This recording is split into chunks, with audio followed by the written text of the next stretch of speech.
Hey, what's up? We're live from New York. It's Saturday night. We've got your classic stuff. We're going to be chilling out, doing some programming. If anybody wants to play some games, we can do that. We're going to be, check that we got sound. All right, we're good. Let's play some music. And today, we're going to do this is going to be a design/programming project, and I'm going to try to introduce a new mechanic, which I've yet to even. I'm still considering how exactly to do this. So,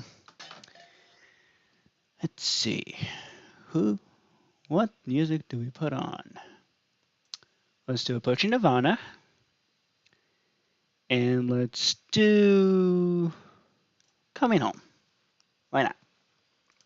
Okay. So I'm actually not in the Fluxx dimension. I'm in the dimension for Cripple Mr. Onion. Both of these games, so Cripple Mr. Onion is it's kind of like Scat. It's one of those absurdly complicated games, which is very popular amongst an extremely niche community, hence why I'm not going to be streaming it very much. Cripple Mr. Onion is a game that's so complicated. It has 11 different modifiers, all of which can pretty drastically change how the game is played. I was trying to decide what to do about the how exactly to implement some of the game mechanics, and then I need to decorate this based on Discworld, which is a famous fantasy series. So that's going to take some interesting interior design work.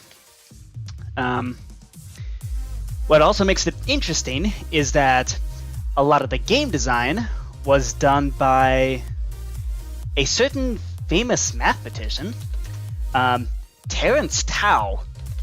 Yeah, the Terence Tao did some work on this game and made it an actual viable thing. So, fun fact, Terence Tao is a huge fan of the author Terry Pratchett. Who would have guessed? So, that's fun. That makes two of us.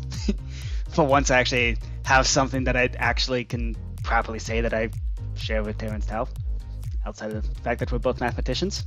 He's way above my league in that regard. I'm trying. Terry Pratchett and his Discworld series has a card game called Cripple Mr. Onion. It is a very complicated game, or at least the rules make it complicated. I'm gonna need to. It's also a very rare. It's kind of hard to tell how exactly to play it. So, lots of research was done. The how to play here is quite extensive. This is going to be a pretty big project, kind of on par with Scat. But really, the mechanic that needs to be introduced here is something we've already kind of run into with Texas Hold'em Poker and Risk, and that's the ability to display multiple things about a player around the player and make that thing follow the player around. Basically, I need to make a display of stuff hanging out above the player. Ideally, so the reason this is relevant is because with Cripple Mr. Onion, there's lots of different modifier cards, there's lots of different cards that you can declare and display and all that other stuff. There's cards that you dish out face up, face down. There's a kind of shenanigans there. What this is, I tried to make it look like a boat, because the game is usually played on riverboats with witches in universe. So this is eventually going to expand into a 10x10 table of item frames like this. And this is where the cards are actually going to be played. I'm considering even making the boats kind of expand on their own as you create more card combinations. So it's a game that relies on card combinations, a lot like blackjack, and there's gambling involved. So it's kind of a combination of blackjack and poker. So these boats, I'm actually going to make a note of this. We want these boats to kind of auto expand. So this is, I'm going to place a sign here. Make the boats auto expand as combos are played. Or as more combos need to be played.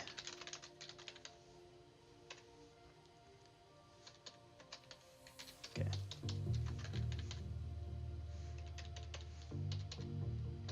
Yeah. So that's basically this part right here. It's an entire part of the game of the showdown. So the way the game works is, even though there's 7 players, the way I'm thinking of doing this is the players are mostly just going to be hanging out in this kind of lobby area for a while and trying to rearrange their cards, declaring cards as the modifiers come up. Like if, out of turn, somebody can just play a card and go, haha, card. And that'll modify how the showdown proceeds. The 2 players who are in showdown hang out in here. So I'm going to write this on signs here. Okay. Narrator narrates all. Narrator off. There we go. So the boat is where players go for the showdown. And then everybody else hangs out in the lobby in this coal block area. So the boat is where players go 2 at a time to the showdown. Everybody else hangs out in here, and in here players can rearrange their cards. They can play/declare their modifiers. And meanwhile on the boat, that's where that's where players place cards on the item frames.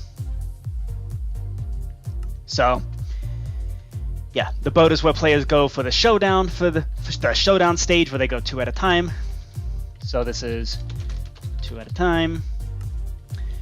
Players can rearrange cards and they can play and declare modifiers. Everyone else hangs out in this area over here.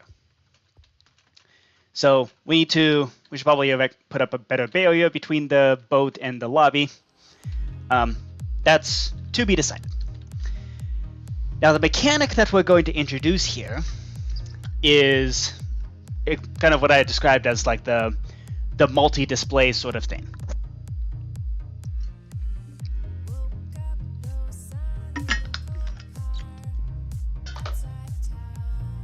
Okay, let's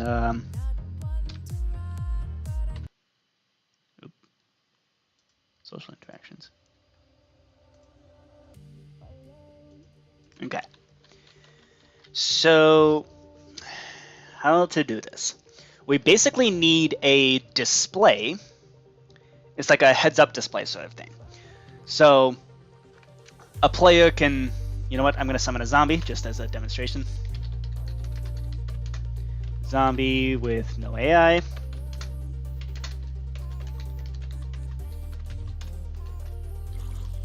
Oh. They're going to need some protection. Okay. Can we protect this guy? Come on, what's fire resistance? Nope. Ah, damn. Okay. Okay. So, consider this, actually, you know what? Let's make him a husk. Husks don't. Type equals zombie. We don't need a zombie, we need a husk, because husks are immune to daylight.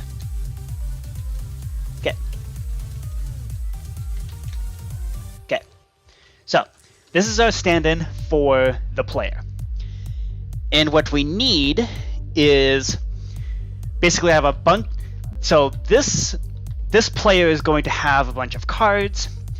They're going to also have a bunch of indicators for which modifiers are currently active and which ones they just, basically which cards they declared and which ones are active, which is going to, it's one of those things that needs to infinitely expand.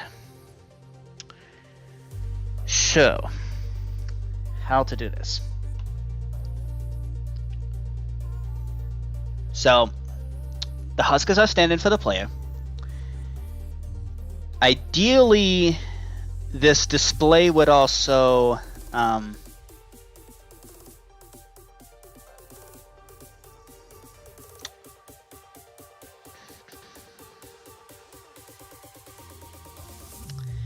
okay. So here's the other thing. With Fluxx, I was thinking use that kind of system to also display the player's keepers and creepers, which would be, I think, a reasonable thing to do. However, the problem with the keepers and creepers with Fluxx is that the player who has that stuff displayed above them also needs to be able to activate the abilities, which is going to make things complicated. So, and this is the kind of thing that needs to be independent of tables or anything like that, because unless the cards are actively being played during the showdown, in the case of Cripple Mr. Onion, unless they're actively being played there, then those cards should not be in use. And with Fluxx, I just want the keepers and creepers to follow the player around. The tables are too small, and if I tried to shrink the cards to fit on the tables, the cards would be ridiculously tiny. And if I tried to expand the tables to fit the cards, the tables are going to be like 50 blocks wide, which would be not ideal. And also, it's not an infinitely expandable system. This needs to be infinitely expandable. So, here's what I was thinking. We're going to have so above the player, let's mark this out and say red sandstone. So above the player is going to be a whole bunch of cards on display, like this. These are all the cards that the player declared or played or whatever. And in Fluxx, it's going to be the list of all the keepers and creepers. These are going to be normal-sized cards. So then the challenge becomes... So here's the challenge. This needs to be first of all, this needs to be infinitely expandable. Hey, PhantomToast, what's up? Ghost Bird, nice. Just came home from dinner. Good to see you.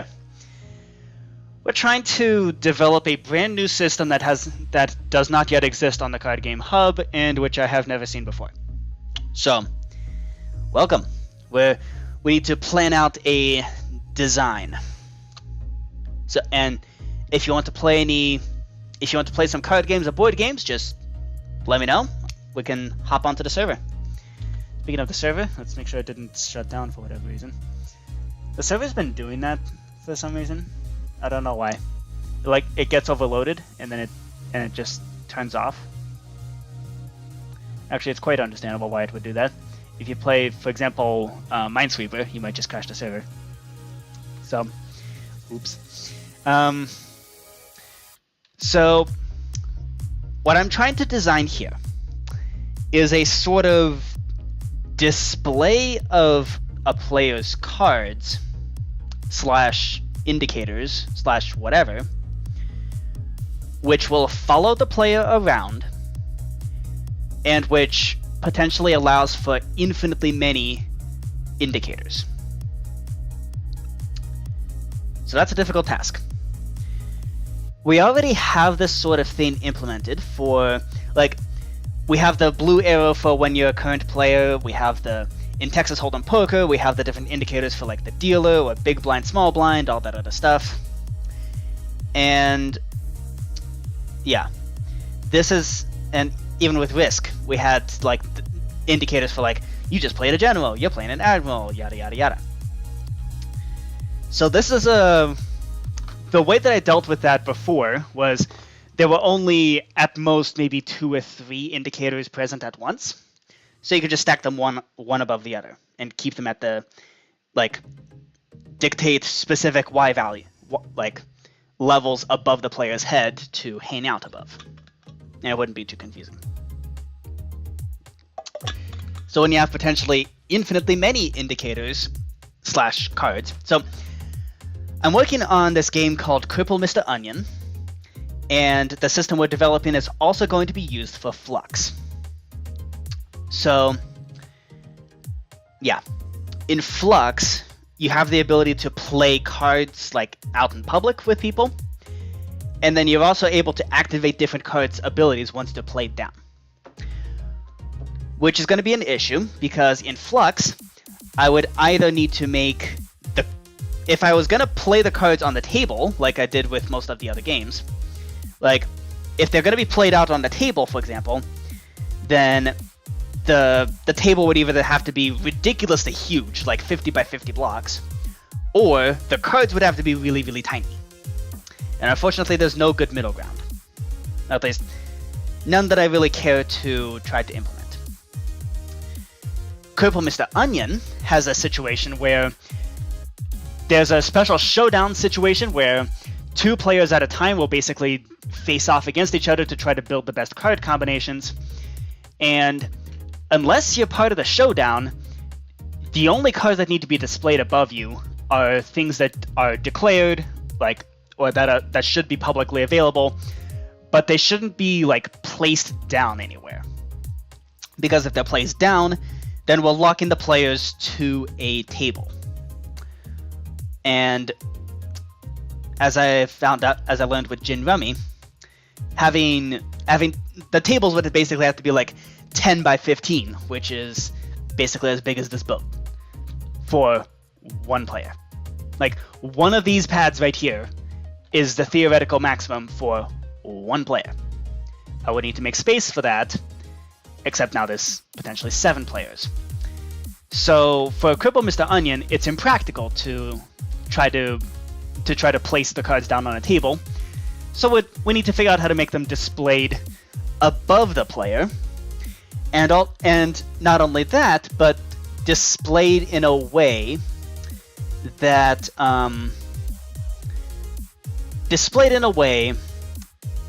the player can then turn around and look at it. So the idea is we're going to have a bit of a display like this. So let's say that husk there is that zombie is kind of a stand-in for a player. The idea is basically the cards are going to be hanging out behind the player like this, and as the player turns, the cards are going to turn behind them. Right? I can think of some pretty straightforward ways to do that. However, see, the issue here is that, so first of all, it's going to need to be perpetually updated. And second of all, if the cards rotate with the player, that's going to be a bit of a problem, because that's going to be a bit of a problem because then how would the player turn around and look at the cards?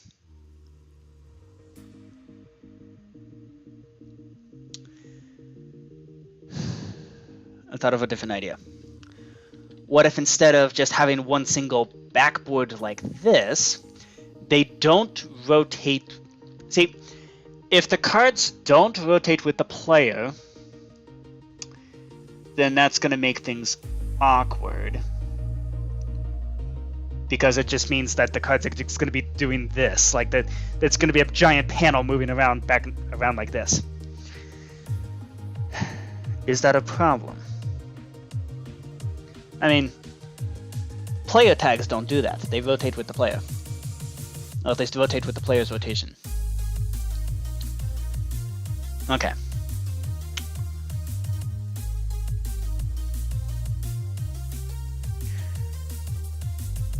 Okay, so here's an idea. We have this billboard here. Item displays have the ability to... let's summon an item display just to demonstrate what's happening here. We'll tag it as temp. Item displays have a billboard ability. And if we plop some big item here, like say a blaze rod, so we're going to do item replace entity at n type equals item display container.0 from entity me weapon.mainhand.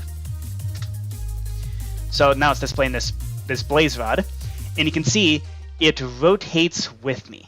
And actually, just for better demonstration purposes, I need a card because that's going to be how things are actually done. So we've completely converted everything to the item model setup. So I can do Z1 person sees, and let's do the Jack of Clubs. So then if we do that, so obviously it'll need to be rotated to stand up. But the thing is, notice here, as I turn my camera, the card rotates with me. And specifically, it rotates to have the same kind of rotation orientation as I do, as me, the player. The husk here is going to, when the husk looks up, or when the stand-in player looks up, the display is going to rotate with them instead. So the rotation is individual to each player.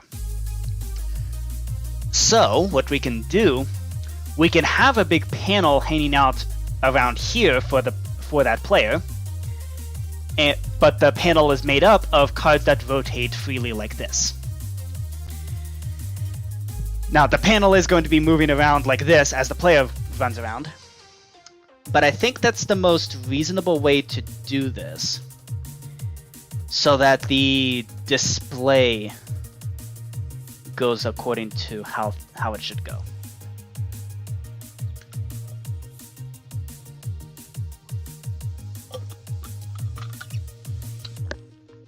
Would that work? So PhantomToast, as the one person in the chat, did that explanation make any sense? And does that sound like a good idea? Like from a kind of user interface perspective. We're purely working on user interface here. And that's, honestly, programming these games, it's 90% of the work is in the user interface. Being able to, like, make it easy for the players to tell what's going on and what to do. The only exception is 5D Chess with Multiverse Time Travel, which is, that one is confusing on purpose. But this one, like, is that a good idea? Does that sound reasonable-ish?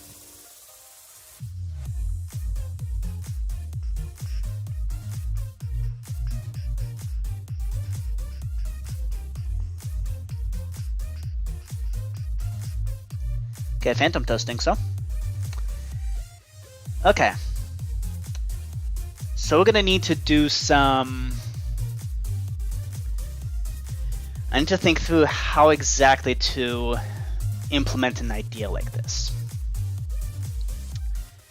So let's have a think. I want to be able... This needs to be infinitely expandable. And it also needs to display in a halfway sane manner. So, ideally having a system like this, where like, oh, you know what might be a good idea? So we center. See the fishing rod, yoink this guy over. Oh, interesting. No way I. Can these things not be pushed? Interesting. Okay. Anyway, centered at this player, the display will so Because it's infinitely expandable, we need to decide in what order does it try to expand. So I was thinking something like this. It starts with 1 right above like this, then fills out this outer ring, followed by this outer ring, and then it expands like that.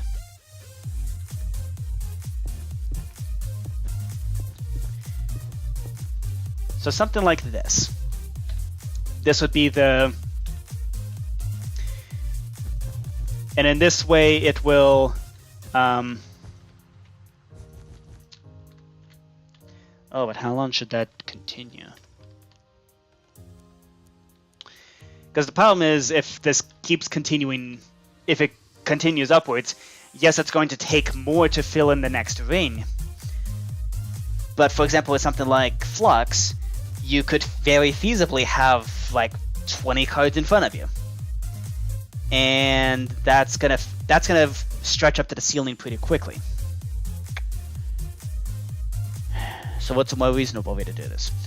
The problem with stretching up to the ceiling is then the player needs to be able to actually like reach up there. And I believe in survival mode, okay. So adventure mode will also be able to reach up there for now. Is a player going to be able to reach up to here?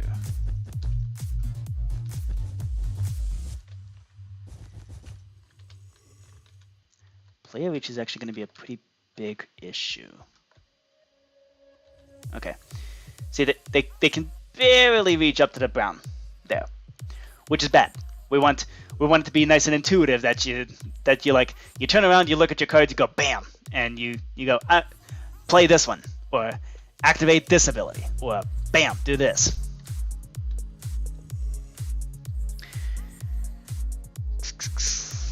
So what's a better way to do this?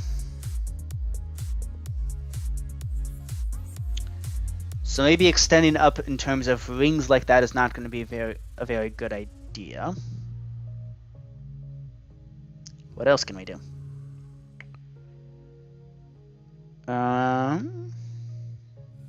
Let's see.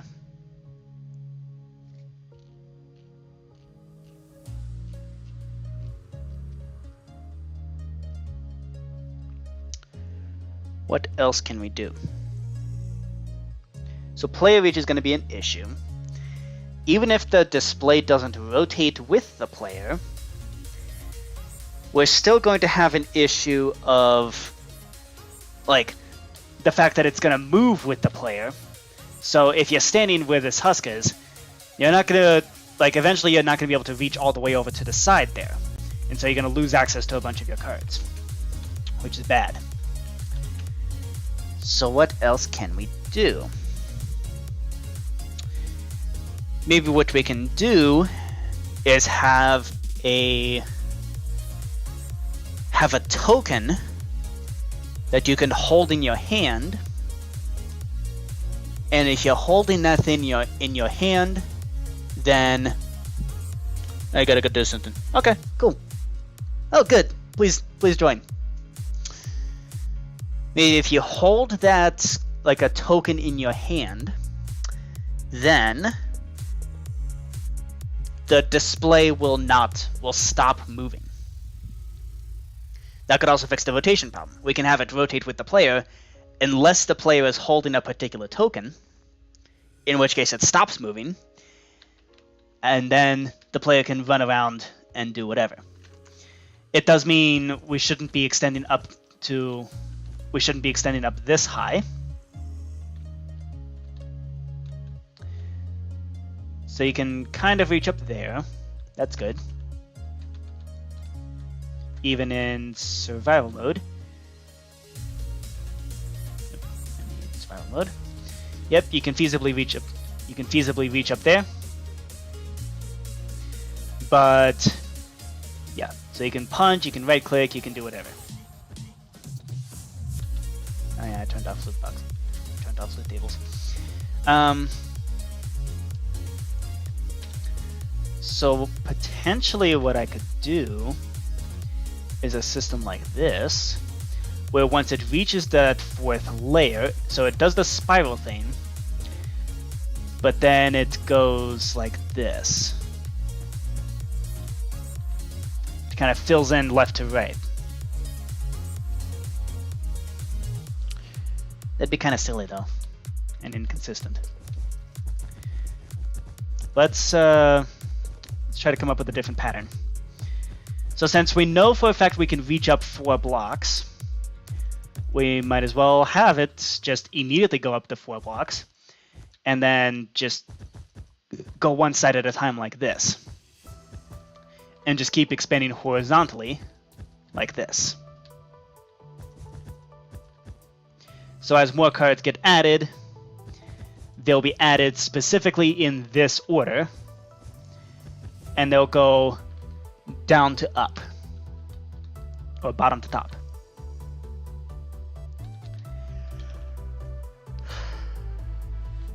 Yeah, I think that will be more reasonable.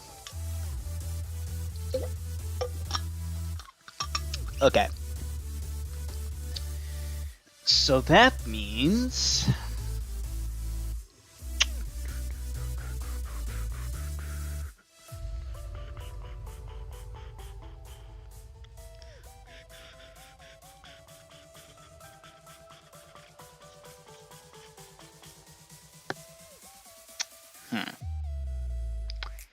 So...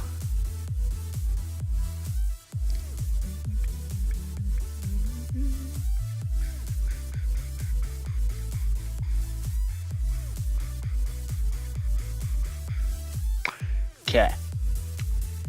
So I think this is a more reasonable way for the cards to get added to the display as you continue, as you keep playing. And then you can reach up to the display, at which point you will need a token to be able to hold it, and you'll have a token to hold, which stops the display from moving and rotating with you. And then with Fluxx specifically, that token can maybe be a magnifying glass. So, in Fluxx you'll also need a magnifying glass thing so that you can right-click a card and see what its abilities are, because I ain't displaying that above the card. Some of the abilities can be quite extensive. So, having them come with the card when you right-click the card and have it like display the thing, I think this would be the most reasonable way to do that.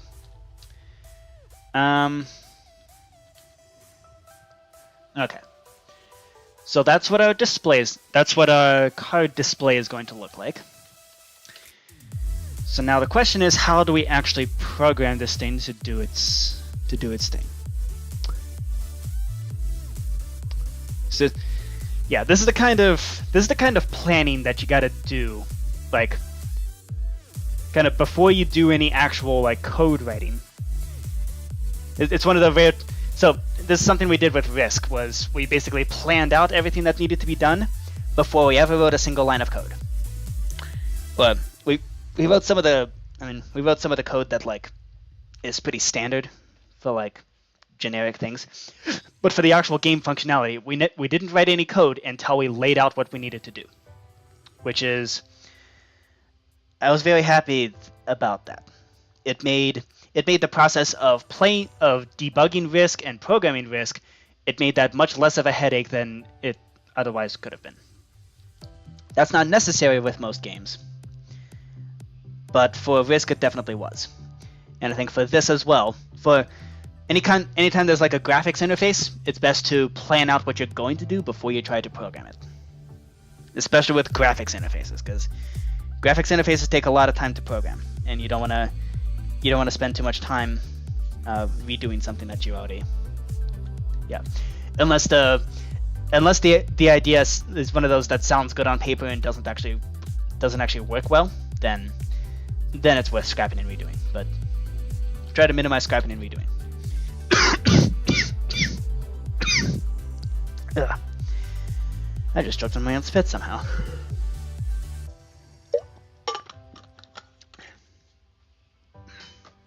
Ow. Okay. So what we should have is a card display ID.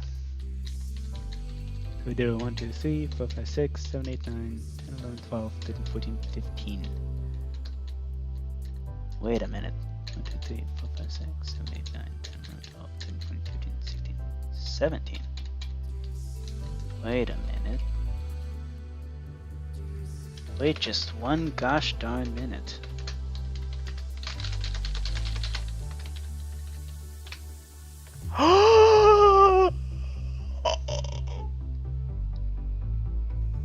Holy crap. They removed the 16 character limit. They removed the 16. Holy crap! I can actually name my variables now. Holy crap! They did it!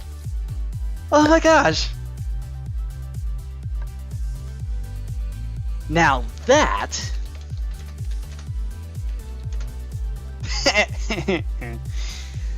okay. Alright. Alright. Let's see how things are gonna be. Okay. Which update did that? I'm curious now. Hop onto the Minecraft wiki. When did that get changed? Show me the /scroll word command. History. When did they... It says Finster. No. Okay. When did they... They're now text components, not strings. 1.18? Really? That late? That long ago? Huh. 1.18? That doesn't sound right.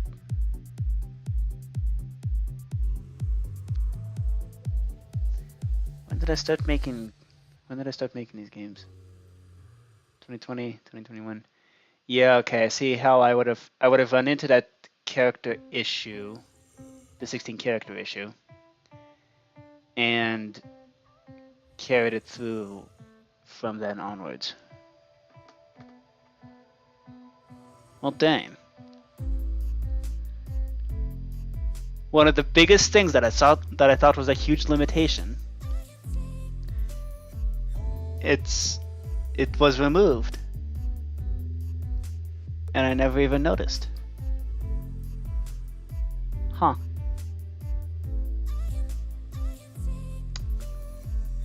Well, okay then.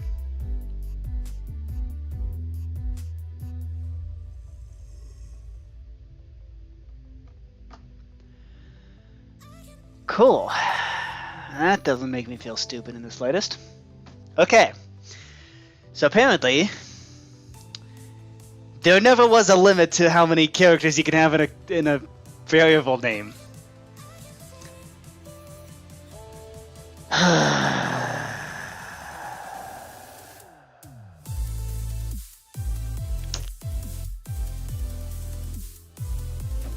Crap.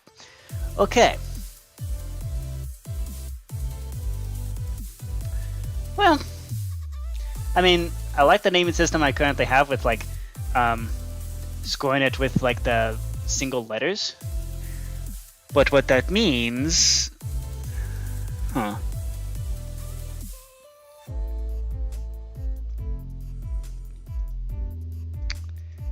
Huh. There's no limitation whatsoever.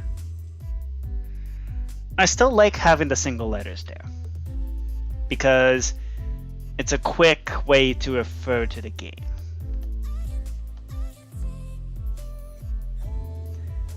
But dang it, that means I could just use the... That means I could just use the name of the game itself to subset my scoreboards. Dang it. I don't need to do this N underscore stuff. I can just call it Cripple Onion underscore.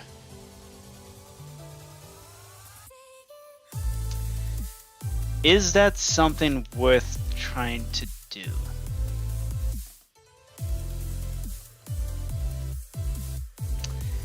Is it worth going through, well, with all the new games that get made, is it worth going through and ditching the single letter system, replacing it with just using the name of the game?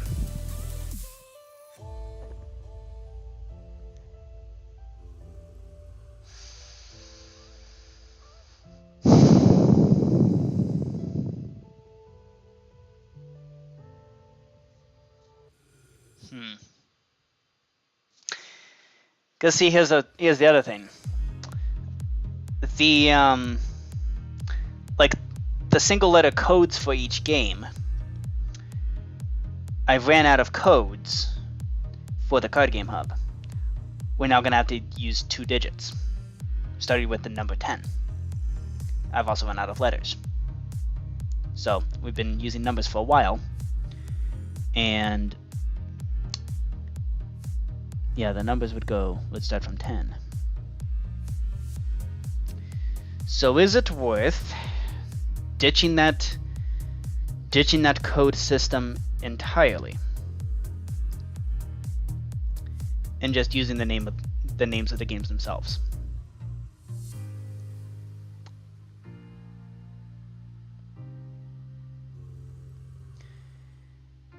The only real issue I see with this is that the names of the games are kind of... Hold up. Does this part still have a 16-character limit?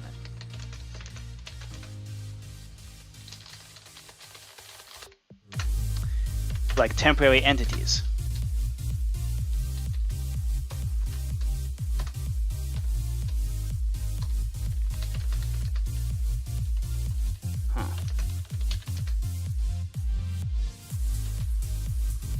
I wish it. Damn. Well, that sucks. Okay, scoreboard players reset.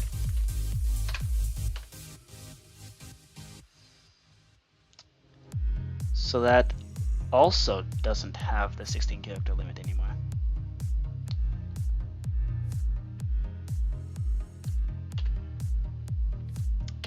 Well, dang it. I really have no excuse then. I legitimately no longer have an excuse. I can just index everything by use the name of the game itself rather than some single letter code. Dang it. Wish I'd known that sooner. We've gotten to the point, like, we've gotten this far making like 30-something games, and I'm only just discovering that this is a thing that's been in existence since 1.18, which is 3 updates ago. Dang. This limitation has been not existing since 2021. 4 years. Right around the time I started making these games.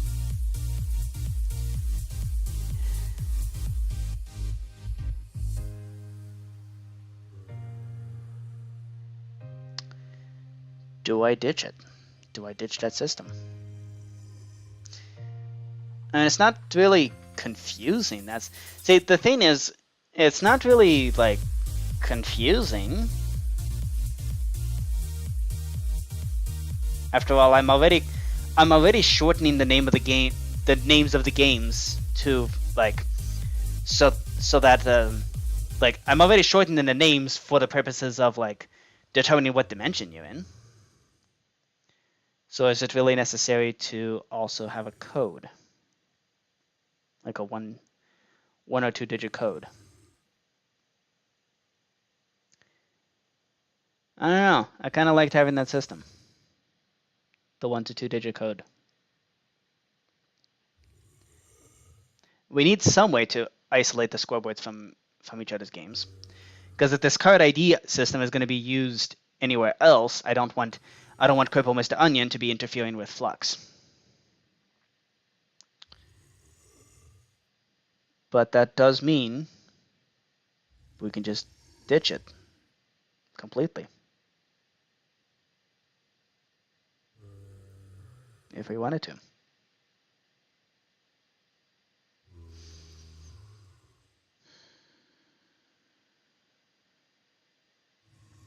Question is, do we want to? While I ponder that question, let's put on some music. Let's do Horizons. Why not? So since this has been a non-limitation since 1.18, well, let's do it this way. It's no longer a limitation. We are no longer limited to having variable names longer than 16 characters.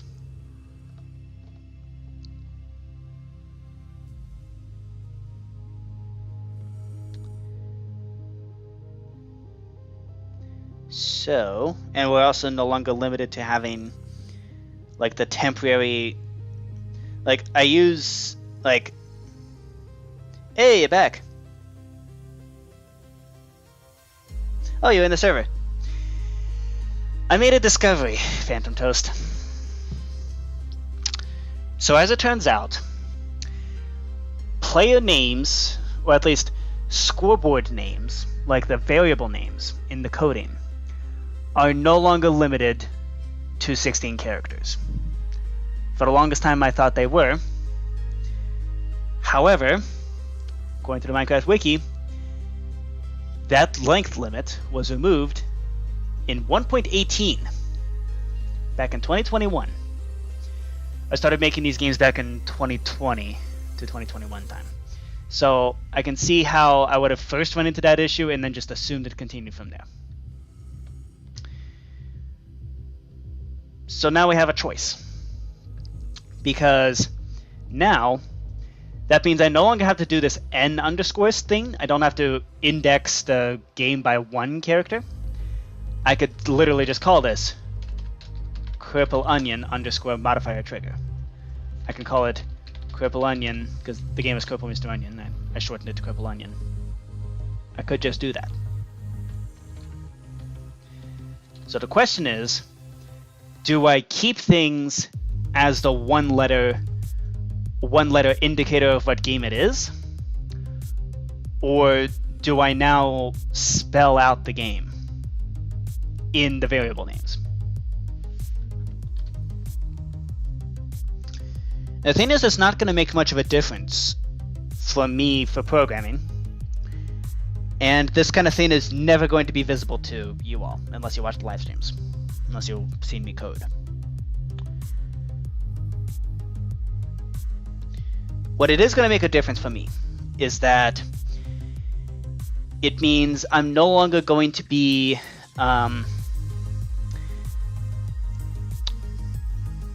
it basically means I no longer have to use nonsensical letters and numbers and stuff like that for the games.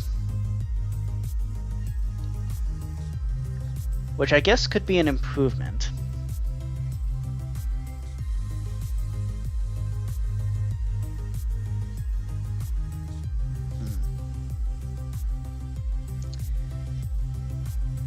Is that worth doing?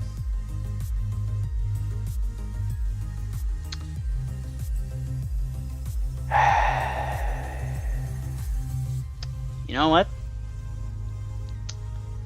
Let's flip a coin on that. Heads, we switch. Tails, we stay. The coin says stay on the old system. Okay.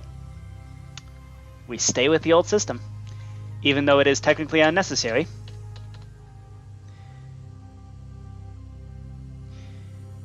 Well, the thing is, I'm not necessarily restricted to 26 characters. I've been also using numbers to indicate the games, and numbers go infinitely far. So I've been using numbers like one. I've already laid out games for numbers 1 through 9. So that means if I want to add more games, I would need to start with 2 characters per game code. However, you know what I could do? We use up the single letter codes completely. And then if I decide to add more games, which I most likely will want to, that go beyond the 26 letters and 1 through 9 of numbers, then we use the new system and index by name of the game. I think that would be a much more reasonable thing to do. Yeah. What do you think? Is that... Yeah. I was already not really restricted to 26 characters. 26 different games. But yeah. Yeah, we'll do a middle ground. What that means... I'm actually kind of mad about that. Because that means my variable names don't have to be shortened. I can actually name things properly without trying to shorten the names. Huh. That makes all the difference. Okay. And then, PhantomToast, before I hop onto the server and we play some games, I want an opinion. When cards are added to the display above the players, would it make sense to go in this kind of order instead? Where it goes bottom to top, it does the middle column first, centered above the player, and then does like the right column fills up, then the left column, then the next right, then the next left, then the next right, then the next left. Does that seem like a reasonable setup, you think?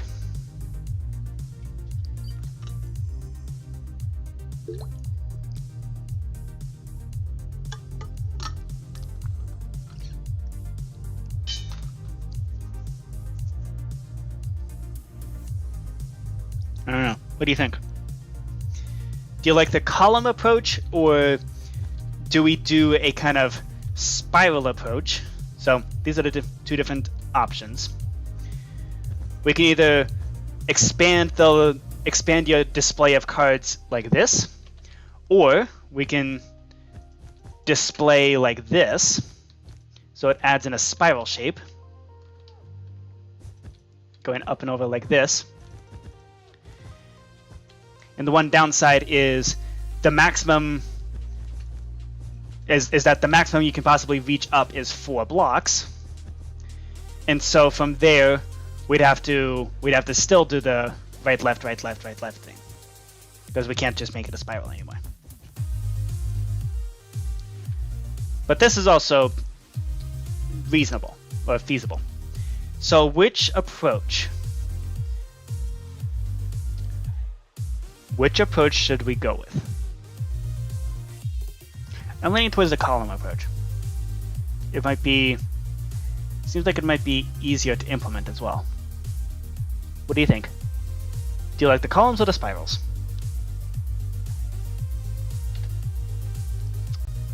I can do a thing. Hold up. Let's start a poll. Columns or spirals?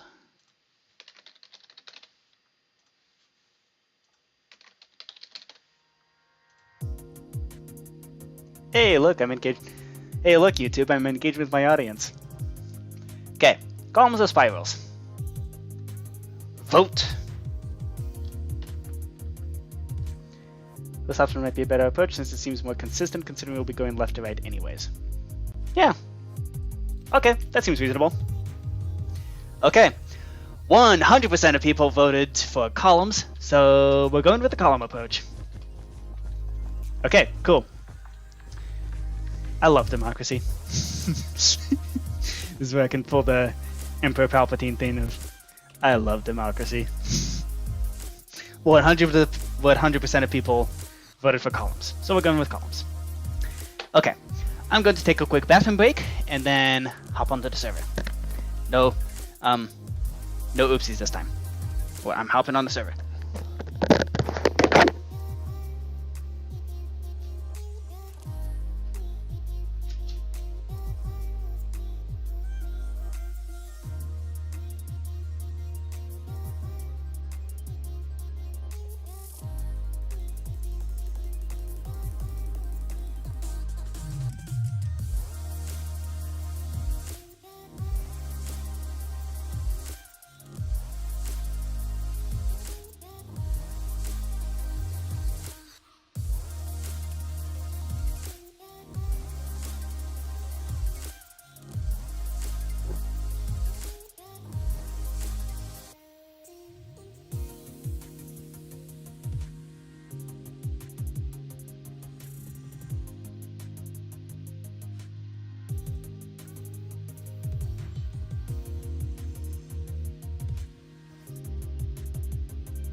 Alright. Hopping onto the server. Let's see what we got. Saving world, multiplayer, ScalaCube.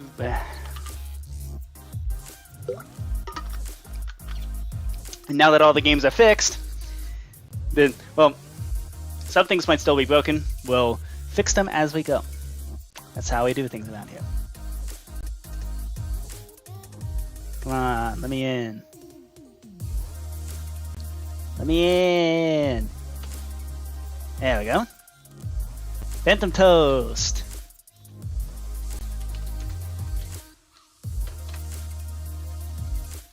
Hey, hey, what's up? Welcome. Oh, nice cute little emoji. Alright. So, Apples to Apples got an upgrade. Ooh, Sans Undertale skin. Nice. Okay, that's pretty cool. Some dog sucks. I love shoutouts. I love it when people give shoutouts like that. That's so awesome. Okay. So Apples to Apples got an upgrade. Now you no longer have to pick up the card in the middle to read it. You still have to look in your inventory to read the cards there, but you no longer have to pick up the green apple to read it. It'll just display right above the table. Well, what you do, you right-click the card to display it, and then you can right-click it again to remove the display. I think we did that last week on stream. So, it's a thing. So that's why there's no longer an item frame in the middle there. So, yeah, it's a pretty sweet deal. Let's see. So what do you want to do? What do you want to play? Unfortunately, Apples to Apples only works with 3 players with 3 players or more. So, do you want to try one of some of the puzzle games? It's not really like a competitive game, because I mean, personally, I don't like competition. I don't know about you, but we can try out some of the puzzle games.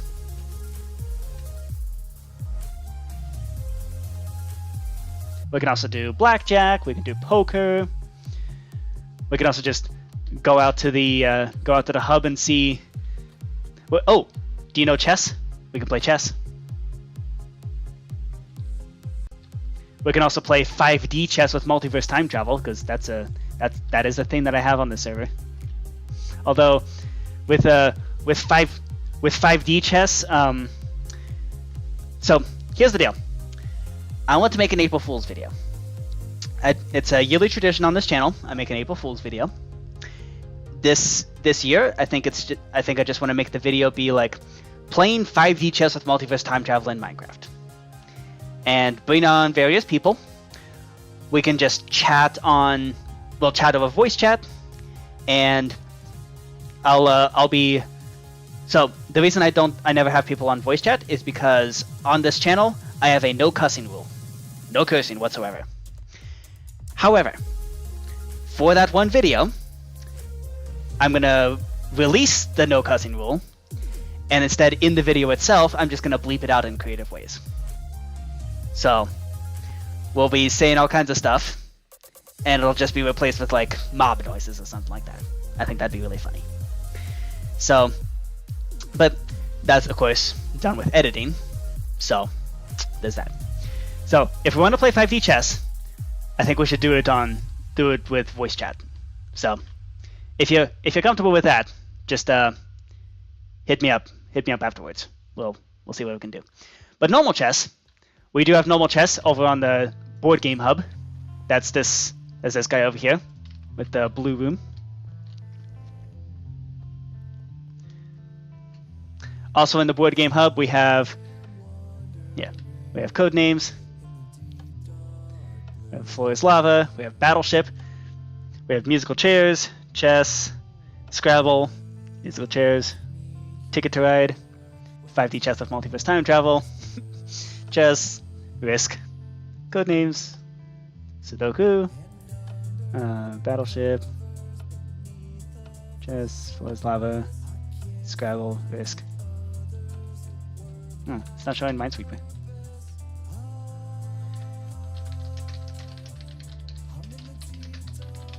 Step on the Emerald Ore to go to the board game hub.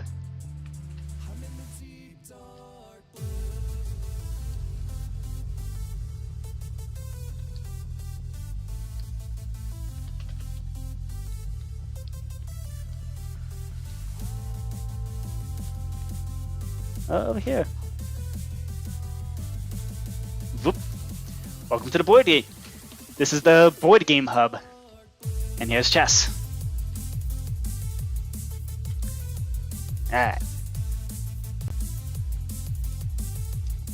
Welcome to chess.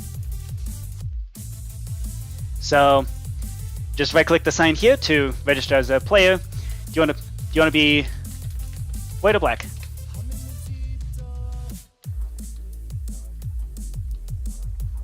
Keep in mind, you're probably going to beat me. Just saying. I'm not good at this game. I just broke it. Ooh.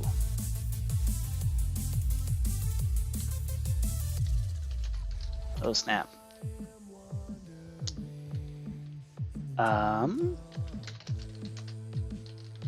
Hold up. Why is that happening?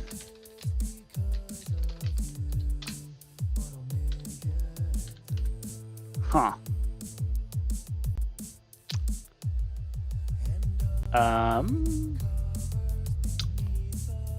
Now why is that happening?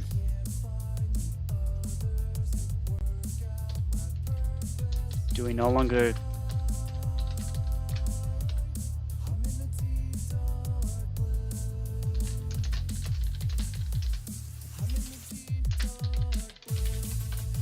Can you actually see the pieces? Or is my texture pack doing something screwy? What happened to all the chess tokens? This is a problem.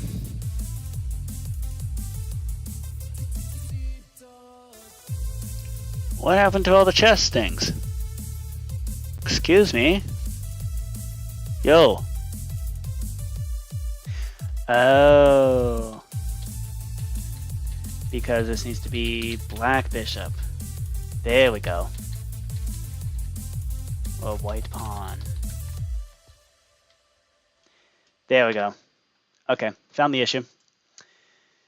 It turns out chess was not updated to the item model thing somehow. Okay. That's unfortunate, but I think we can fix it.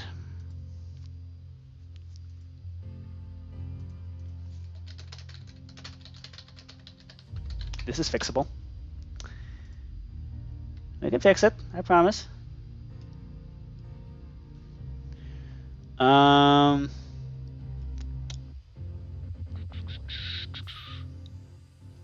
board shape, I believe, is where this is. So it's start around there.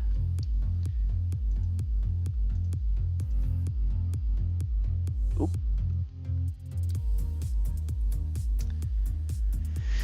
Okay, let's look at this code. What is wrong with you? Normal shape, normal game. Is one of the things available.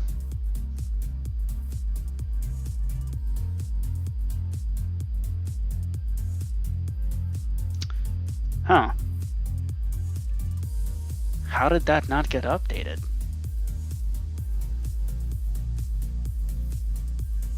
Huh. Could have sworn I updated this thing. Okay, this is actually going to be a bigger problem than I thought it would be. I'm going to write this down as an issue. Okay. So chess. Update everything to the new item models system. We then need to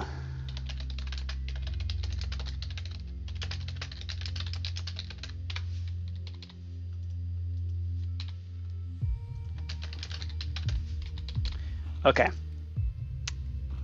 Yep. Okay. Sorry about that. I think the game's broken. Unfortunate. I mean, we can try to play blind if you want, like move the pawn like this.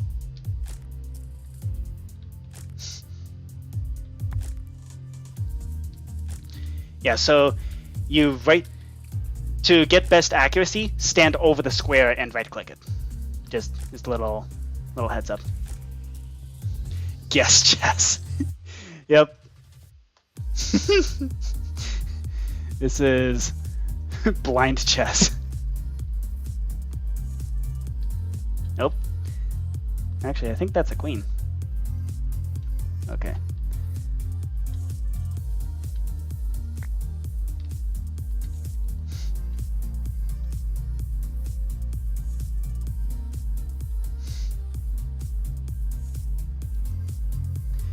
Right-click the X token to cancel your selection. So, do you see the red X show up in your inventory? Yeah, that's how you cancel. So if you want to go like right-click a piece and then go, actually never mind, you can right-click to cancel the selection, and then you click the blue minus to resign. And then right-click the block to place stuff there. Yeah, for best accuracy, stand over the square that you're going to place it on and right-click on that. Nope, you got me. Dang it. Okay. I assume that's the king. I'm going to castle.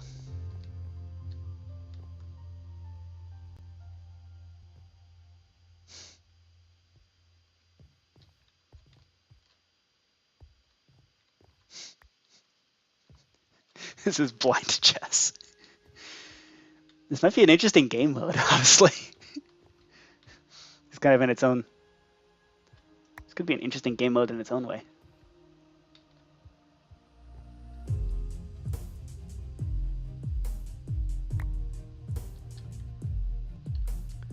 Let's see.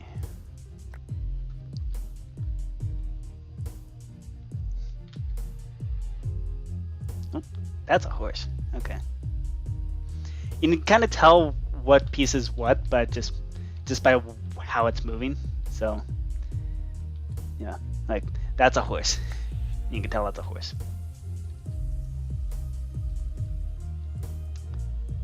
I have no idea what piece that is.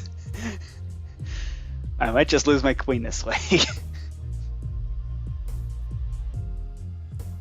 What could potentially be just a really good move? I haven't the foggiest clue. This is fun.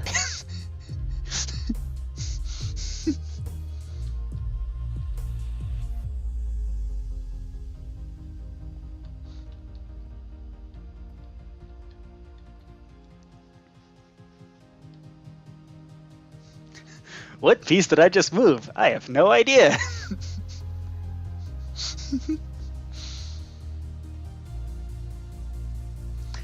See, the worst part is, if I go through and try to change the item models now, like actually make them display properly, I might just scramble things up, so a horse will look like a queen. No, can't select your pieces. Right click? Nope. That was definitely the wrong button. Could you not, like, right click the pieces? Just right click a piece. There you go. The green is marking that it's defending that piece.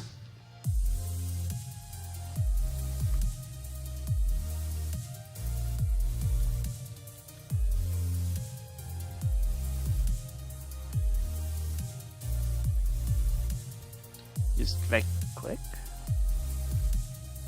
Are you not able to right click? What is going on? Oh. Hold up.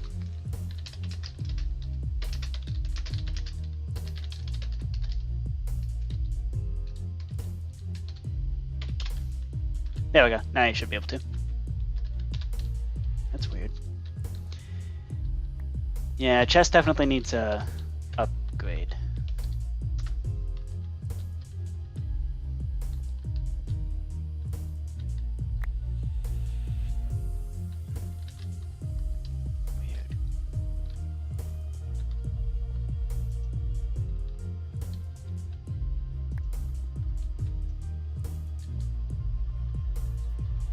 Okay, this thing can't move anywhere. Where can this piece move? Over here.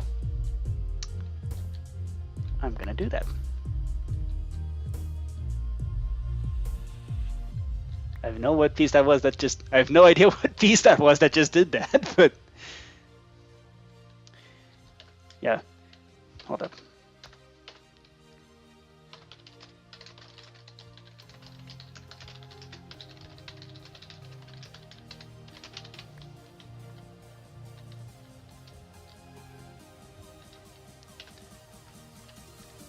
Hey, CJ, what's up?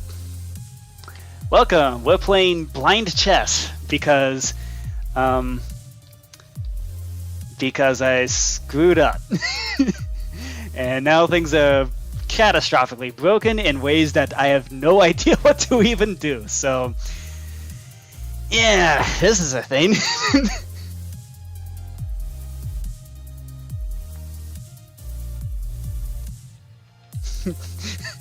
This is chess, except you can't see what the pieces are. Okay, I'm pretty sure one of my... This is one... Oh, there's a piece. Haha!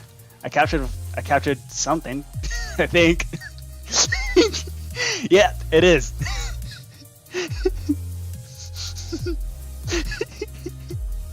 I'm so sorry, PhantomToast.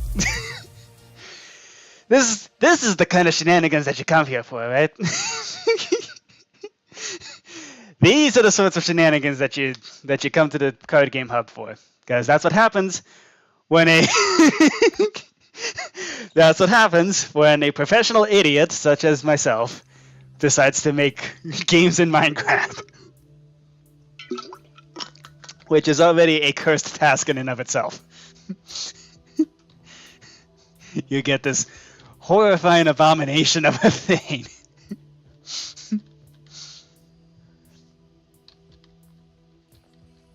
Good thing I captured your bracket. Oh, if only we knew.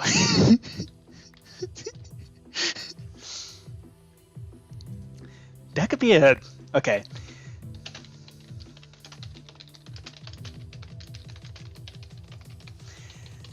Add option for blind chess.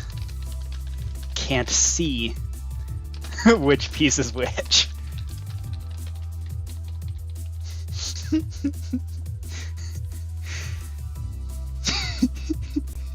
This is the most...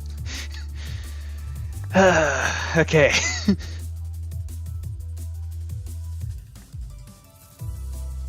Nope. And you just click the resign for token. Yep. That's a problem. Hold up. Let me restart the game. And... There. Your turn. Try again.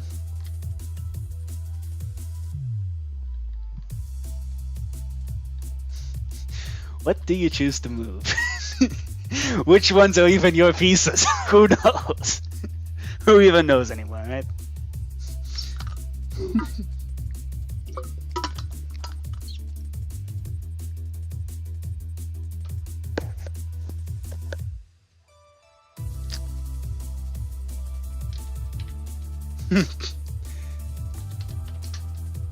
Alright. Yeah, but like that kind of detracts from the whole blind chess idea. Like, the whole point is that you can't tell whose pieces are which. The game knows which ones, but you can't tell. Here's an idea, actually. Item display. I have a really very stupid idea.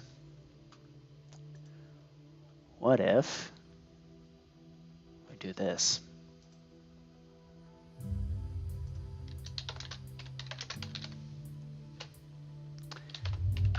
I'm going to... This is a meme thing. I'm doing this purely for the meme value.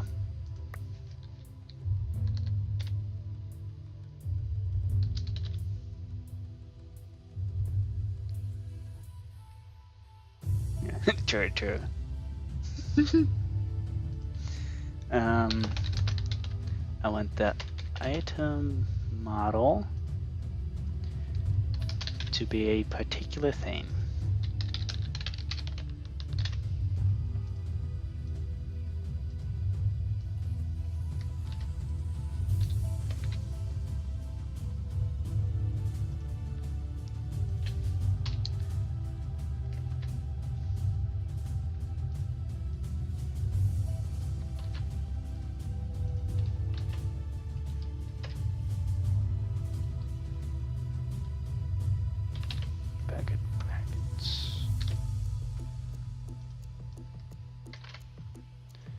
So I need to go into there, remove that.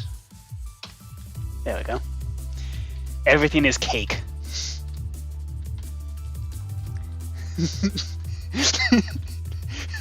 Turns out, it is all cake.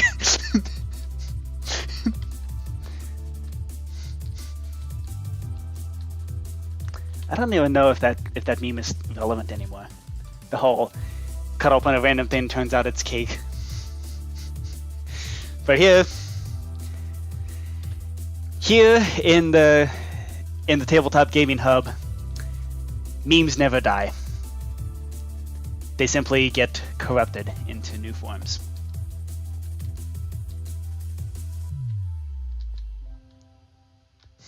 Yep, it's March 2021 all over again. Everything is cake.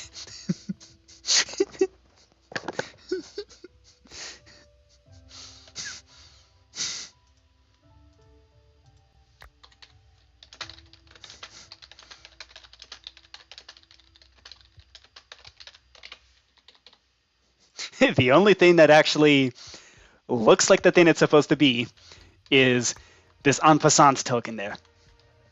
Oh, by the way, CJ, the en passant token, it's the proper orientation now.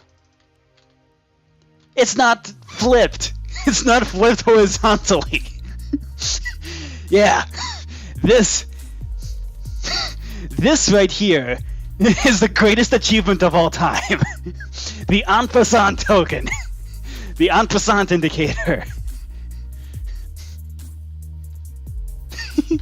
Oh yeah, this is much more fun than regular chess. You can just take this.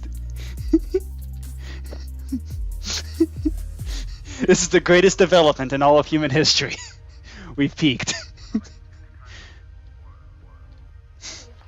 There's nowhere to go from. Nowhere else to go from here. Everything is cake, and the en passant token is not mirrored anymore.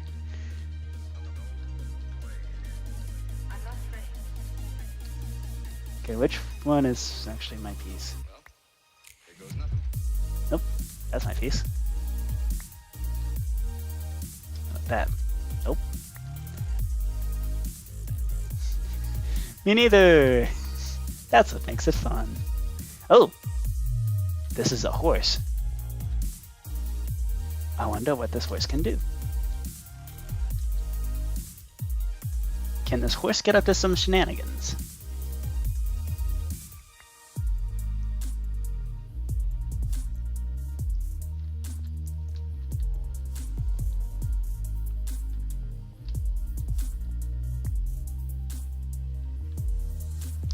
See, the worst part is you can still kind of tell which piece is yours just by, like, when you're trying to select the piece, you can right click and see which one it. Well, assuming that still. Hold up. Hold up. There you go. Yeah, assuming that part still worked. Like, you could also tell whether you're, because red will attack somebody else's pieces, and green will defend your own pieces. So based on that, you can kind of tell which pieces are yours. But yeah, I believe this puts you in check.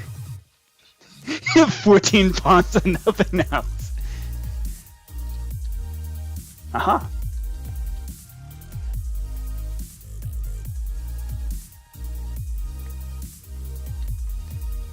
I believe you are in check.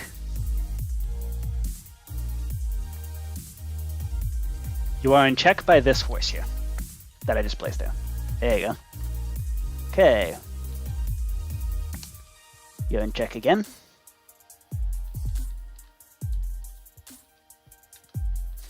By the way, this game cannot detect a checkmate.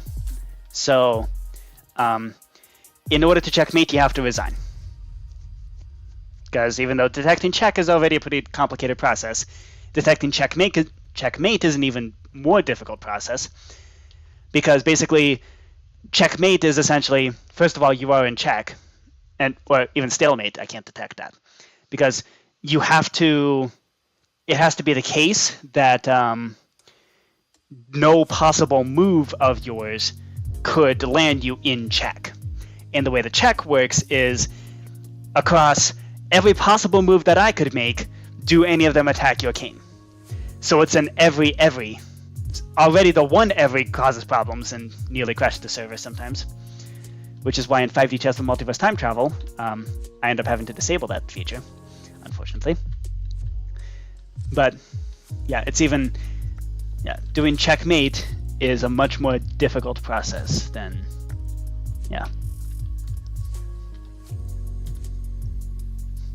Can I just eat all the pieces attacking my king? I mean, when you capture a piece, you are basically eating it, right? Like the piece that goes over there that takes its place is essentially consuming the piece that was already there. It's not capturing, it's consuming. It is. So this display here is displaying how many cakes you've already eaten. So I've eaten 7 of yours, you've eaten 5 of mine. Yay. Delicious. It's a cake eat cake world. Yep, cannibalism. Yay. We endorse cannibalism around here.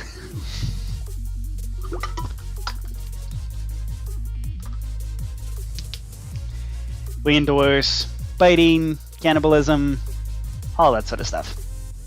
That's what we're all about here on this Card Game Hub. Hey, as long as it's consensual.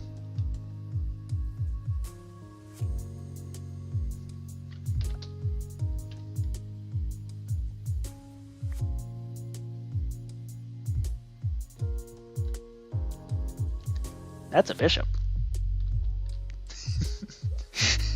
Such a weird. Oh, you got me. All right, nice job.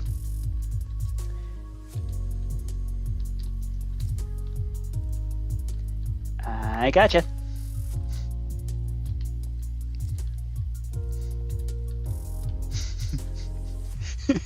Everything is a cake. Oh yeah, that's a bad thing to lose focus over. Nom.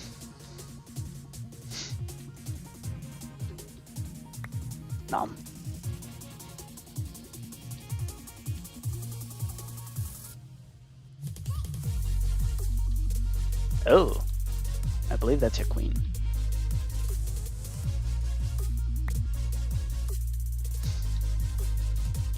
Oh dear.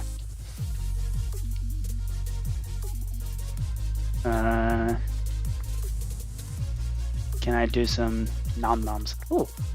Hey. Pawn promotions still work. Oh, this is so absurd. I don't know actually. Do pawn promotions still work?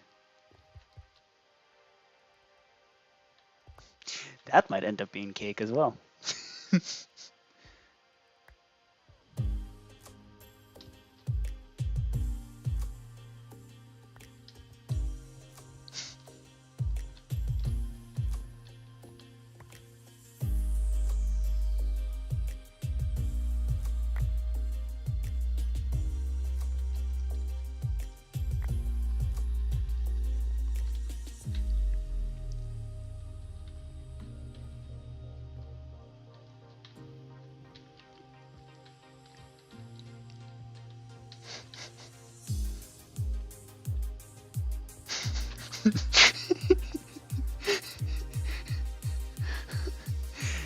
Well, we do have kings. We have to, otherwise the game would have ended by now. Or it would have yelled at you that you're in check.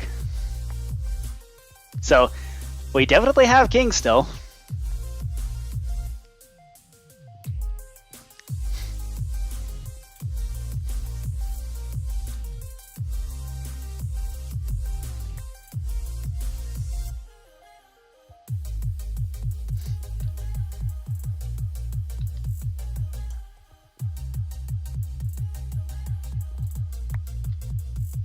Oh.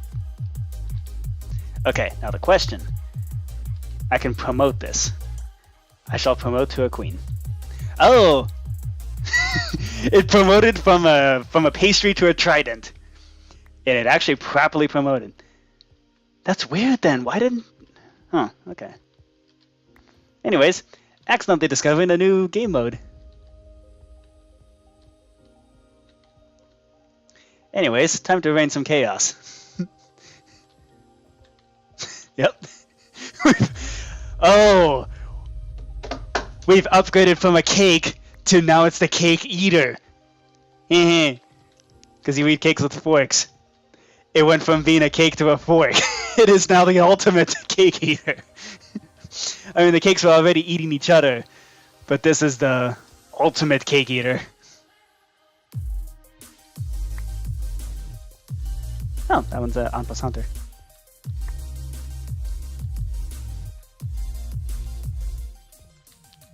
Okay. Can I checkmate in this cake mode? That should be a check.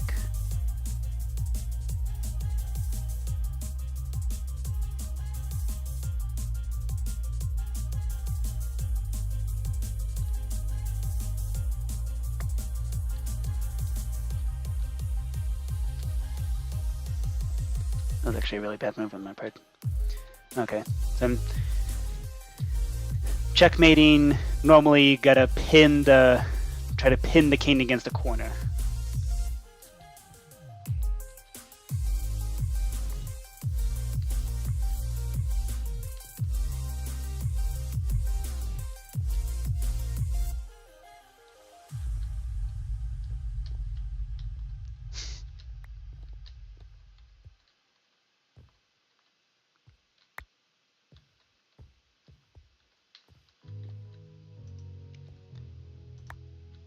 Let's do a little nom nom on this pastry.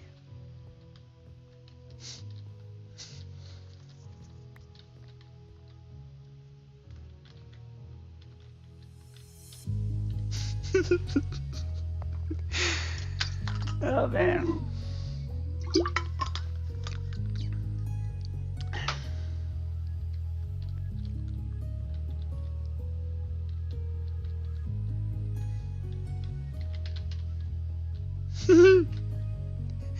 I don't know.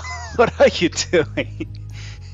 Either way, you've got a fork coming after you. All you cakes better run away, because this fork is coming after you. The real question is, what the fork is going on?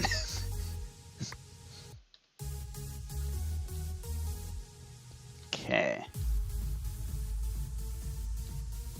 Let's do that.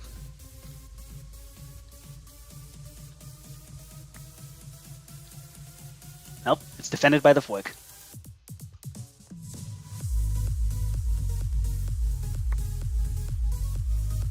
And then is this game over?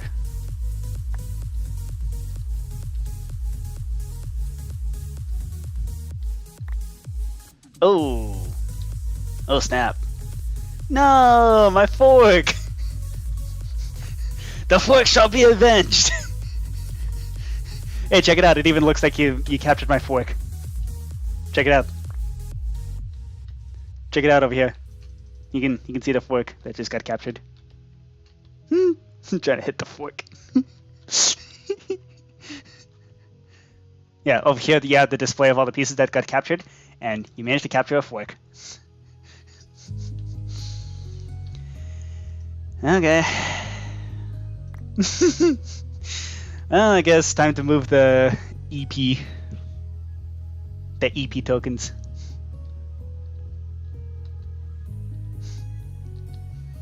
They're just so EP. That's why they move so slow. Because they're EP princesses. You know, the princesses because they turn into queens later. But they start off as EP princesses. EP little princess. Oh, right click the red X. Might be an issue.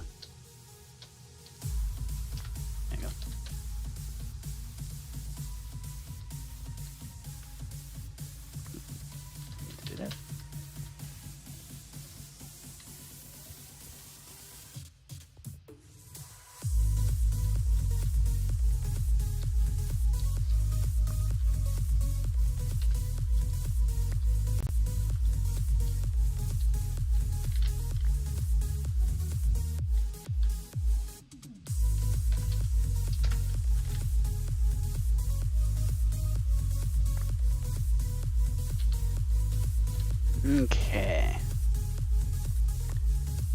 Nope, that's an illegal move. Okay, apparently that's well defended.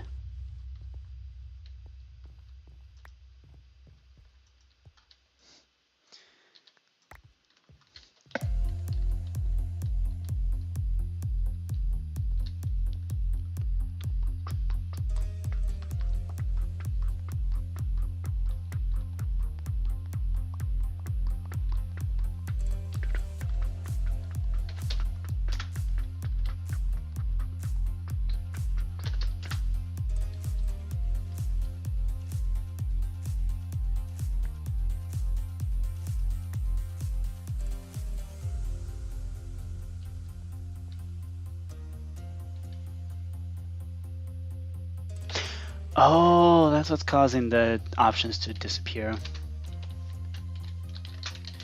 There's no pause. So I'm going to make that a note.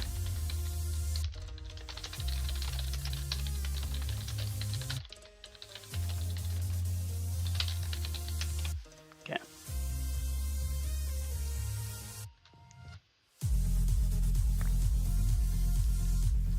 Cakes protect each other until they become forks of their own.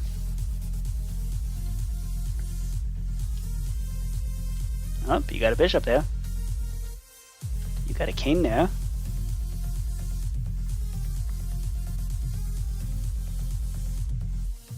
You got a pawn there. Oh, and now I'm in check. However, bye-bye.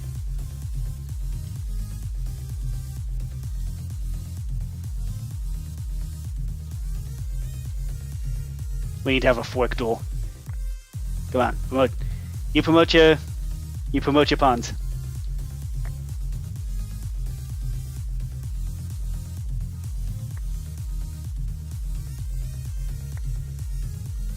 All right, fork duel.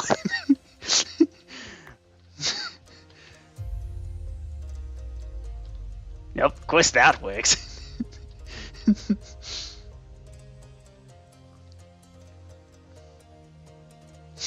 Now I have a black plastic fork. Yep, that's exactly what you got.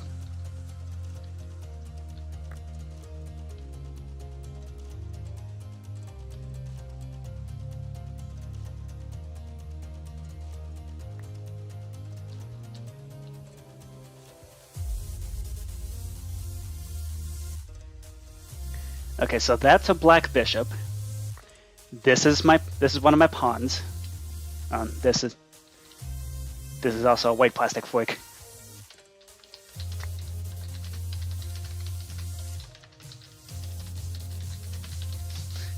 The black plastic fork versus the white plastic fork. Oh, this is the stupidest thing ever. Ah! No! Dang it! Forgot about that. Oh, poop. I think I'm out of pieces now. Nope, that's an illegal move. I think I have only one piece left, and that's just my white king. I think it's Jova for me. You win. You win the game of cake chess.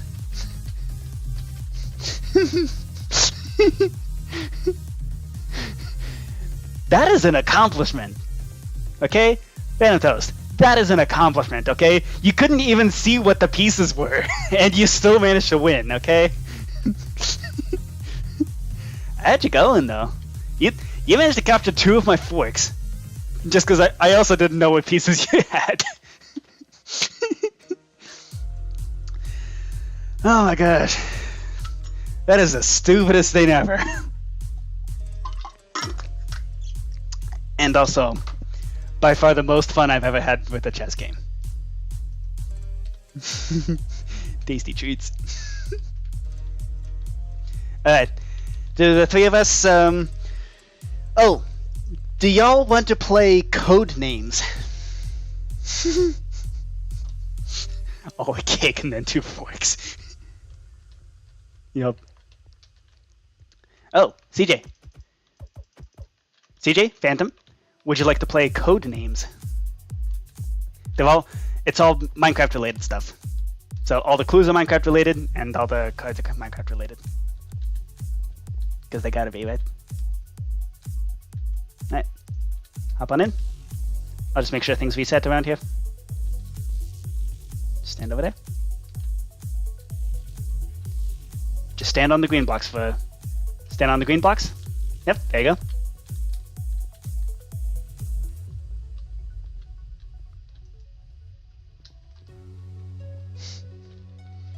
This is the most ridiculous thing we've ever done. Yep.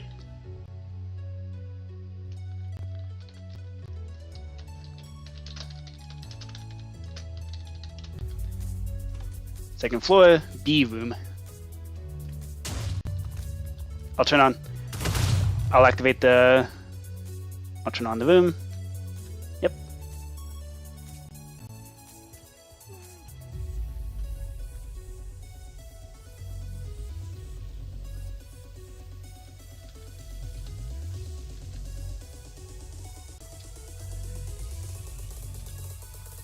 Alright.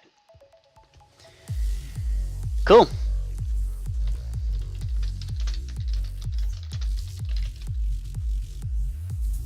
So, for those of you who don't know how to play, it's a team-based clue game. So, the goal is to get your team to select all the words that belong to your team before the other team does. So, to reveal a word, you punch it. When you reveal the word, a card will be played down to mark who that word belongs to. White cards are neutral, and if you draw a black card, your team instantly loses. Otherwise, it's red and blue team. Each team has one coder player assigned randomly. If you have an odd number of players in the game, then the team with one extra member will be coder for both teams during that round. As a coder, you can see which word belongs to which team. During your team's turn, you'll type a one-word clue into the chat, and then select how many words you think relate to that clue using the Sign Selector panel. Once you submit your clue, the non-coders on your team may select up to the number of relevant words, plus 2. Your team can choose to end their turn before they reach the maximum number of guesses. If they select a word belonging to the wrong team, or if they select a word with the white card, their turn ends immediately. The team who reveals all their cards wins the game, and yeah. So, CJ's on blue team, so I'm also going to join blue team, just so if one of us is selected to be coder, then you won't be horribly lost. So you need to join red team. There we go. So it's only going to be a 1v1, really. The odd one out is going to be a coder. So, and it looks like that's me. Okay. I am the coder. So, oop.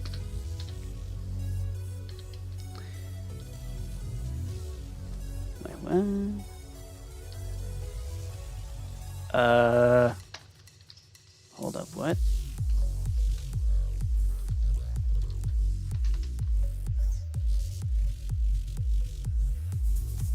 Why is it doing that?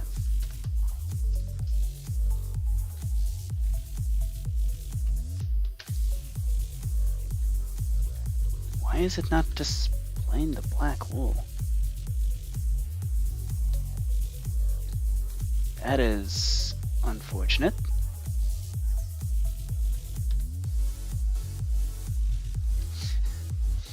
Okay. This might be a map bug. I don't know what's up with that.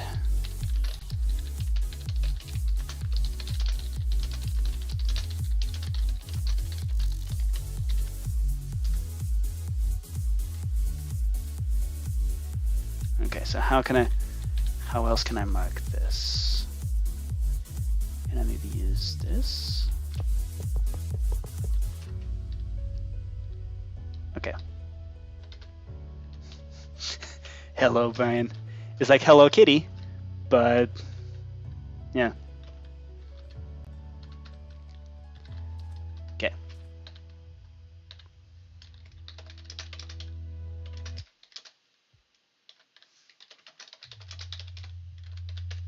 Okay.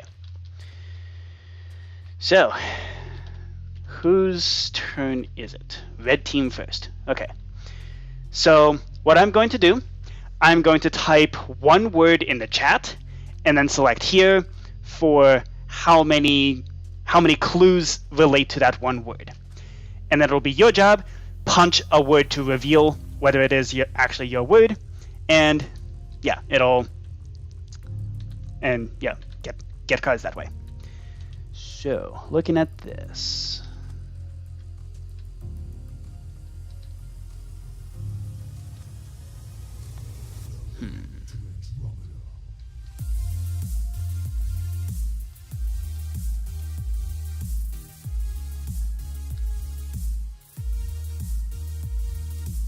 Yep, red goes first.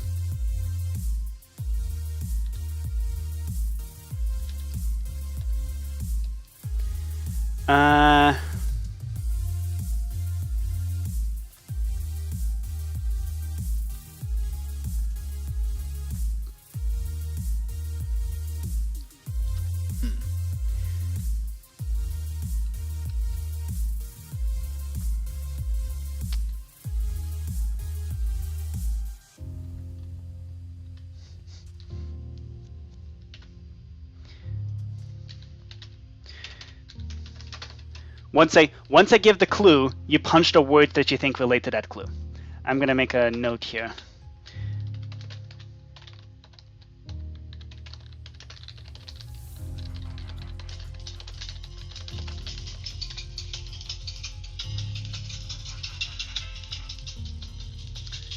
Okay. We'll end the stream once we finish this game, which might be a while, but whatever. So I'm gonna do 2 clues. And your clue is wooden. So now you can punch up to 4 words that you think relate to wooden. I know 2 are related, but yeah. So red is good, that's for your team.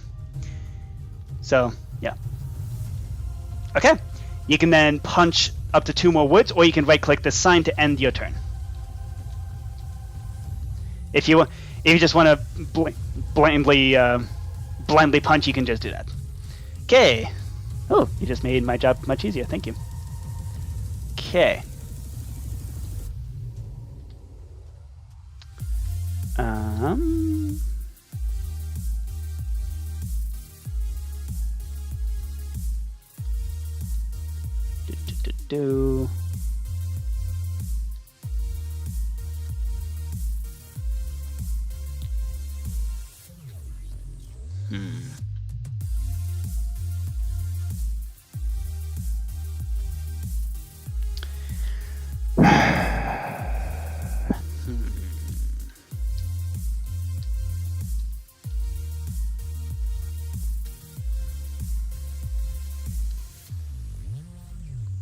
But that one's not helpful.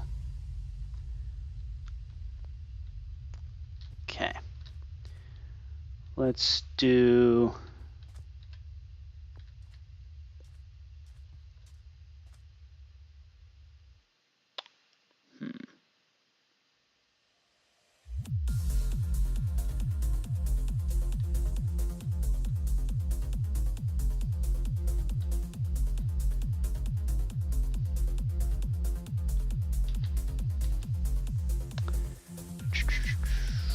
Okay. Let's do body parts 3.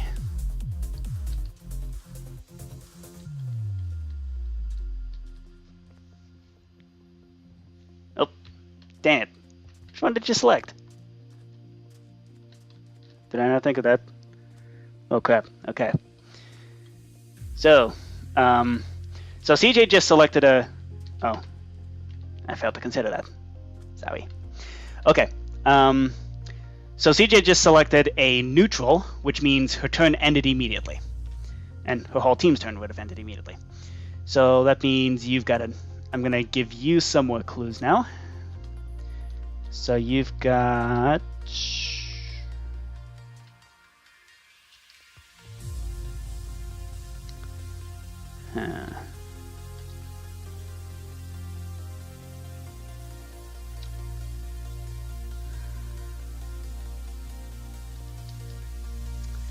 Let's do iconic for 2.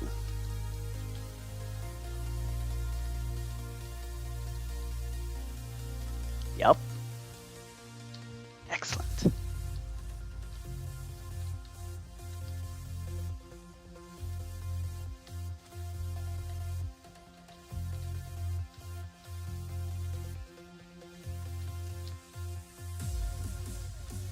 Nope. Damn it. Okay.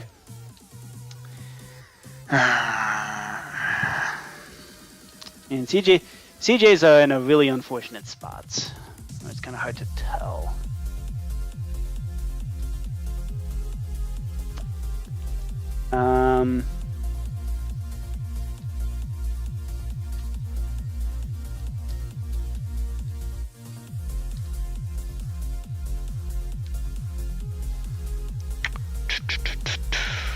Ooh.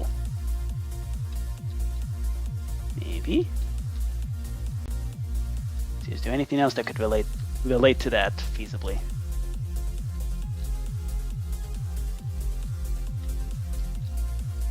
Oh, you were nice enough to select it already. Okay.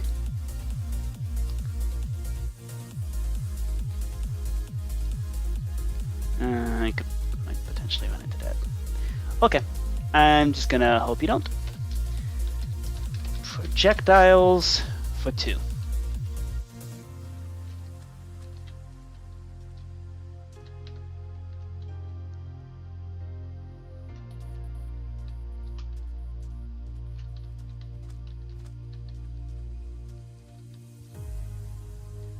Dang it. The one card I was hoping you wouldn't get. No. Okay. Okay, fine.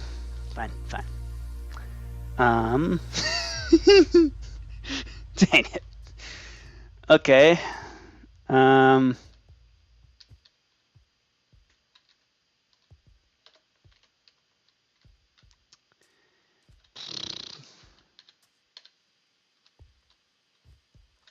there anything else that could relate to that clue?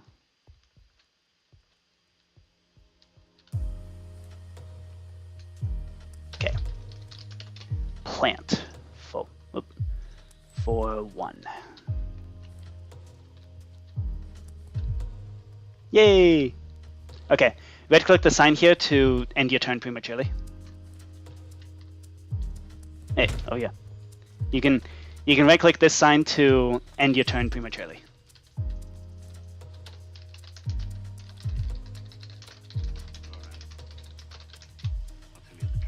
There we go. Okay.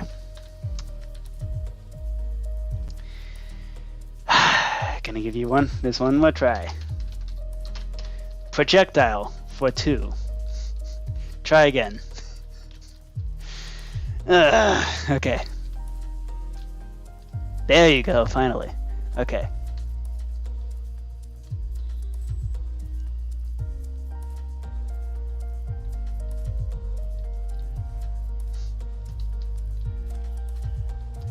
Okay. Wait a minute. I just realized there's a massive problem with this, actually. Red went first. Oh. That is so strange. Things aren't displayed on the map properly. That is so weird. Like, the map is not displaying the black wool, and it wasn't displaying the gray wool, so I ended up having to just draw on the map to indicate that there's, like, badness there. Can you see this? Yeah? I was wondering what was going on. Because, yeah, PhantomToast was winning way too easily. No, a bunch of blank spots. Okay. Okay. What is this?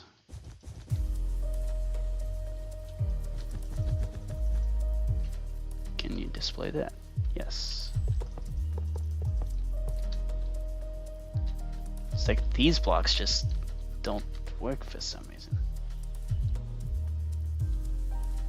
Yeah. That is so weird. Okay.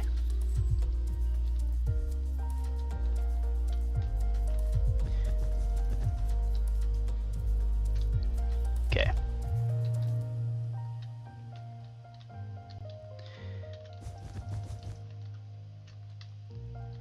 Uh-oh. PhantomToast, what did you do?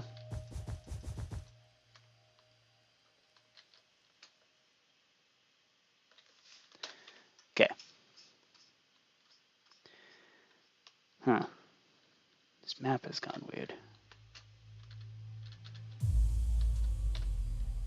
Okay.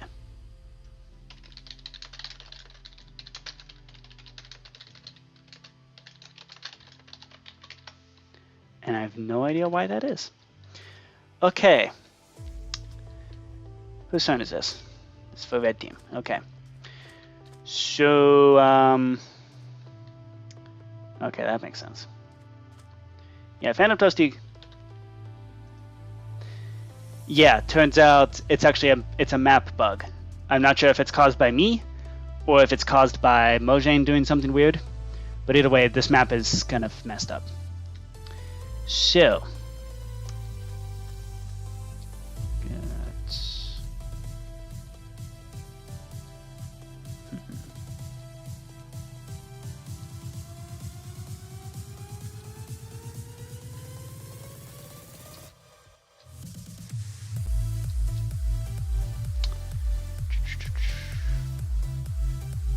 okay.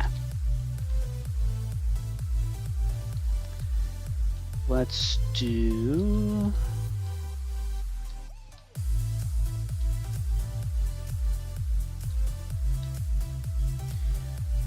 Let's do this. It's going to be pretty on the nose, but sadly that's the best I can do. That's such a messed up game. Alright. And you can guess some more if you want to, or you can right-click the sign to end your turn.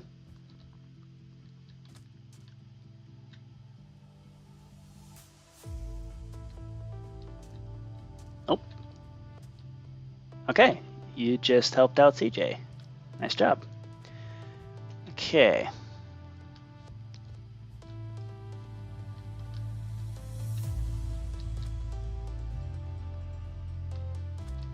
Okay, you found 3, 4, 5, 6, 7.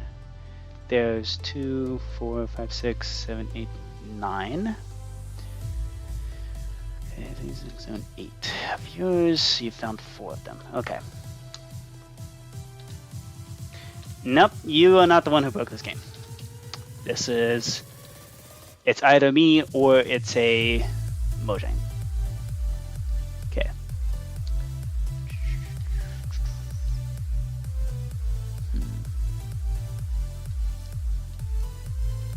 Could anything else relate to that clue? Okay. Stone for 2.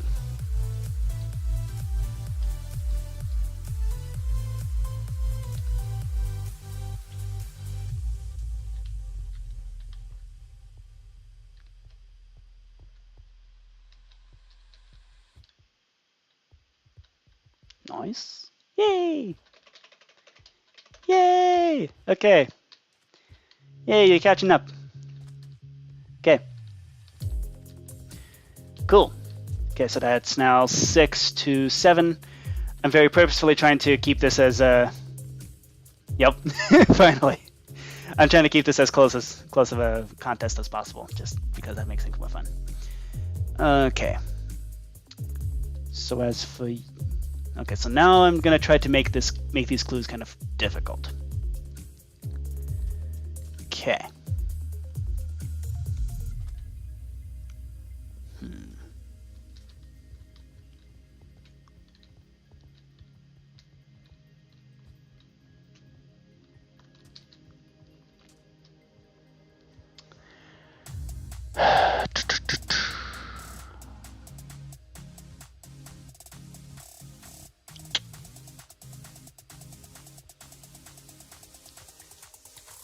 Okay. Walls for 1.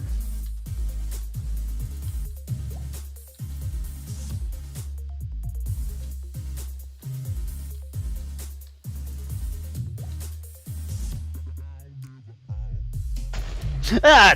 Dang it! Dang it!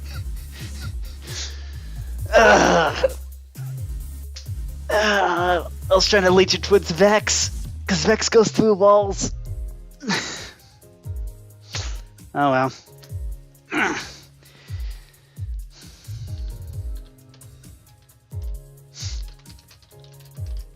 Totally fine. Oh. Yeah, this game's broken anyway. Alright. Do you wanna... Okay. I'm gonna end the stream here, and then maybe we can chat on Discord voice chat. Does that sound reasonable?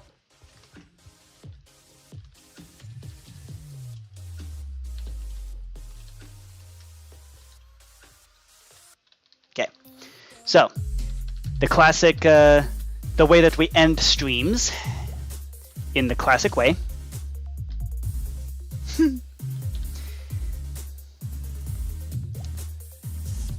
The way that we end streams is we plop on an Elytra, hop into here. Normally I would try to time it to the ending music, but we're a little bit past the ending time, so I'm going to grab a stack of fireworks, and we're going to do this. Hope y'all enjoyed, and I'll see you later. Bye! Going out with a bang.